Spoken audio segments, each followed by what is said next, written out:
கிராமந்தோறும் தலைவர்களை காங்கிரஸ் பேரியக்கம் வளர்த்தெடுக்கும் பணியில் இறங்கியிருக்கு. தமிழ்நாடு முழுவதும் கோயம்புத்தூர்ல ஆரம்பிச்சிருக்கீங்க. ஏற்கனவே ஆரம்பிச்சிட்டோம். இவர் ஏற்கனவே அதை முடிச்சு வச்சிருக்காரு. அது ஆய்வு கூட்டம் ஒரு மாவட்டமாக பண்ணிட்டு வரோம். அந்த அடிப்படையில் இன்னைக்கு கோயம்புத்தூரில் இந்த ஆய்வு கூட்டம் நடக்குது. அதிகாரப்பூர்வ உங்கள் கட்சியில் தான் கேட்குறீங்களா, அடுத்த ஆட்சி வந்தாலும் கேட்குறீங்களா? அது எங்கள் அகில இந்திய தலைமை முடிவு பண்ணோம். சார், சட்டசபையில் பான்புரா கெச்ச துப்புற காலத்தில் தமிழர்கள் நாகரிகமற்றவர்கள் ஒரு மத்திய அமைச்சர் பேசியிருக்கிறாரு. எங்கே நம்ம சட்டமன்ற உறுப்பினர்கள்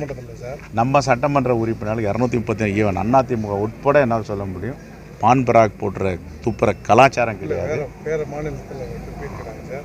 அதுக்கு கண்டனம் தெரிவிச்ச நேரத்தில் நம்ம தமிழர்களை அநாகரிகமானவர்களும் தர்மேந்திரன்னு சொல்லியிருக்கிறாங்க.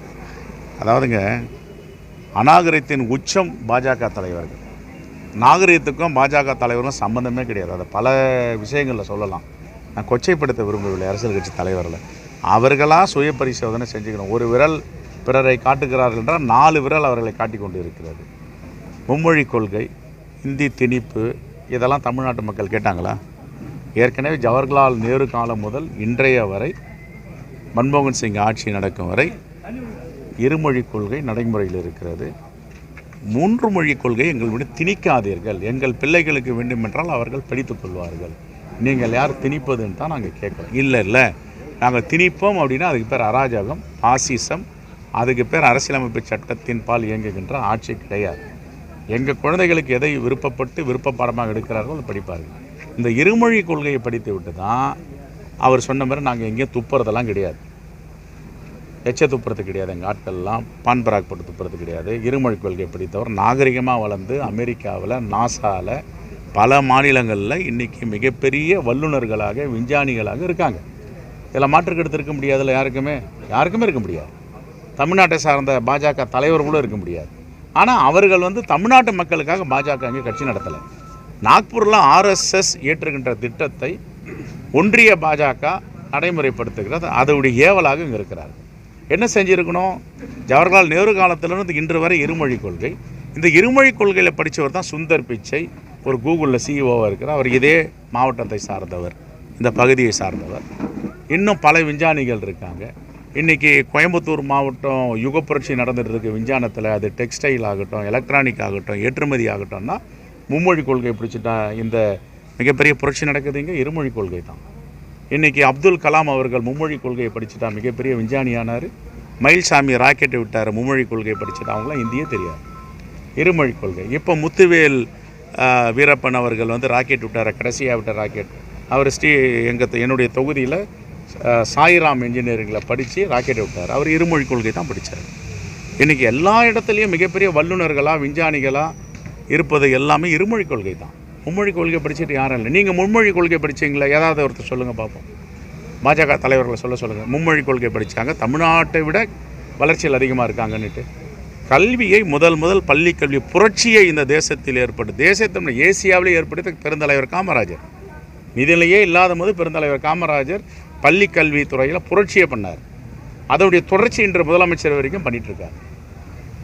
அப்போ கல்வியில் பின்தங்கிய மாநிலம் எது, அங்கே போயிட்டு நீங்கள் இந்த ஆராய்ச்சிலாம் பண்ணுங்கள். இன்றைக்கி கல்வியில் முன்னணி மாநிலமாக தமிழ்நாடு இருக்குது. இங்கே போயிட்டு நீங்கள் நினைக்கிறதா திணிக்கணும்னு நினைக்கிறதா தமிழ்நாட்டு மக்கள் ஒருபோதும் ஏற்றுக்கொள்ள மாட்டாங்க. இப்போ இந்தி பிரச்சார சபா இருக்குது. நாங்கள் யாராவது இந்தி பிரச்சார சபா முன்னாடி போய் ஆர்ப்பாட்டம் பண்ணுறோம்? இந்தி பிரச்சார சபா டி நகரில் இருக்குது அப்படின்னு சொன்னால் அங்கே யார் யாருக்கு விருப்பமோ போய் படிக்கட்டும். அதில் எங்களுக்கு மாற்றுக்கிறது கிடையாது. எங்கள் குழந்தைகளுக்கு எது வேணுமோ அது நீ திணிக்காதேன்னு சொல்கிறோம். என்ஃபோர்ஸ் பண்ணாதீங்க, ஃபோர்ஸ் பண்ணாதீங்க. இதுதான் எங்களுடைய கொள்கை. தனியார் பள்ளியில் ஹிந்தி 3 மொழி சொல்லித்தராங்க. ஆனால் ஏழைகள் படிக்கக்கூடிய கவர்மெண்ட்டு ஸ்கூல்களில் 2 மொழி சொல்லித்தராங்க. அதை பிரைம் மினிஸ்டர் ஸ்கீமில் சொல்லித்தராங்கிறாரு. அதை ஏன் எதிர்க்கிறாங்க? இல்லைங்க, அதுதான் சொல்கிறேன். இந்த இருமொழி கொள்கையில் படித்தவர் தானே அரசு பள்ளியில் படித்தவர் தானே அப்துல் கலாம். அரசு பள்ளிக்கூடத்தில் படித்தவர் தானே மயில்சாமி. எந்த கான்வெண்ட்டில் படித்தார்? இன்றைக்கி முத்து வீரப்பன்லாம் இருக்காங்களா, அவங்கெல்லாம் எந்த கான்வெண்ட்டில் படித்தாங்க? சுந்தர் பிச்சை எந்த கான்வெண்ட்டில் படித்தார்? எவ்வளோ விஞ்ஞானிகளில் சொல்லலாம். நாங்களாம் எந்த கான்வெண்ட்டில் படித்தோம்? அரசு பள்ளியில் தானே படித்தோம். எங்களுக்கு தேவைன்னா நாங்கள் பேசுவோம். இப்போ டெல்லிக்கு போகிறோம், எங்களுக்கு ஹிந்தி தேவை இருக்குன்னா 4-5 வாரத்தை நாங்கள் கற்றுட்டு பேச தான் செய்கிறோம். அது எங்கள் விருப்பம். அது நீங்கள் திணிக்காதீங்கன்னு சொல்கிறோம். எந்த உடை அணியணும்ன்ட்டு நீங்கள் டிசைட் பண்ணுவீங்க. எங்கள் குழந்தைகள் ஜீன்ஸ் பேண்ட் போடும், டிஷர்ட் போடும், கவுன் போடும், சுடிதார் போடும். நீங்கள் தீர்மானிக்காதீங்க எது போடணுன்ட்டு. பாஜக தீர்மானிக்கக்கூடாது. நாங்கள் எங்கள் கலாச்சாரம் தமிழ்நாட்டில் என்ன உணவு உண்ணணும், நாங்கள் ராகி கேழ்வரகு உண்ணணுமா, சோளம் சாப்பிட்ணுமா, திணை சாப்பிட்ணுமா அப்படின்றத நாங்கள் முடிவு பண்ணுவோம். அசைவனா நாங்கள் எதை சாப்பிட்ணும் நாங்கள் முடிவு பண்ணுவோம். பாஜக முடிவு பண்ணக்கூடாது. யார் பாஜக முடிவு பண்ணுறதுக்கு எங்களுடைய வாழ்க்கையை அதுதான் திணிக்காதீங்கன்றோம். தேங்க்யூ. ஏற்கனவே மாண்புமிகு முதலமைச்சருடைய கவனத்துக்கு கொண்டு போனோம், அறிக்கையாகவும் கொடுத்துருக்கோம். உடனே மாண்புமிகு முதலமைச்சர் அவர்கள் இதெல்லாம் புரளி வதந்தி நம்ப வேண்டாம், பெருந்தலைவர் காமராஜருடைய பெயர் அங்கே நீடிக்கும், இன்னும் இருக்கிற புதிய கட்டிடத்துக்கும் பெருந்தலைவர் காமராஜர் பெயரை வைக்கும் அப்படின்னு இன்றைக்கி அவங்க அரசு சார்பில் சொல்லியிருக்காங்க. மனமார்ந்த நன்றியை மாண்புமிகு முதலமைச்சருக்கு தெரிவித்துக் கொள்கிறோம். இதில் சில பேர் அரசியல் செய்ய விரும்பினாங்க. அந்த அரசியல் செய்வதற்கு இடம் தராமல் மாண்புமிகு முதலமைச்சர் உடனே அரசு சார்பாக இந்த அறிக்கையை கொடுத்திருக்கிறார்கள். வரவேற்கிறோம், பாராட்டுகிறோம். காங்கிரஸ் பேரியக்கம் மாண்புமிகு முதலமைச்சருக்கு நன்றி தெரிவித்துக் கொள்கிறேன்.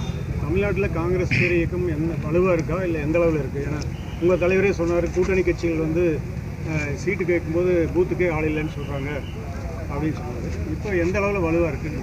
வலிமை அடிச்சிட்டு வரதை நாங்கள் உண்மையை தான் சொல்லுறோம்.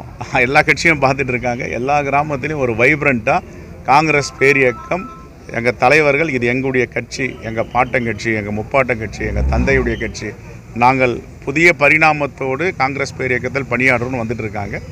இன்னும் ஓரிரு மாதங்களில் முழுமையாக நிறைவடையும். காங்கிரஸ் இல்லாத கிராமம் இல்லை, நிர்வாகி இல்லாத கிராமம் இல்லை என்றதை நாங்கள் மக்களுக்கு தெரியப்படுத்துவோம், பத்திரிகையாளர்களும் தெரியப்படுத்துவோம். பாதகம் செய்பவரை கண்டால் நாம் பயம் கொள்ளலாகாது பாப்பா. மோதி மிதித்து விடு பாப்பா, அவர் முகத்தில் உமிழ்ந்து விடு பாப்பா. அண்மை செய்திகளை உடனுக்குடன் தெரிந்து கொள்ள இணைந்திருங்கள் எம் நாடு தொலைக்காட்சியுடன்.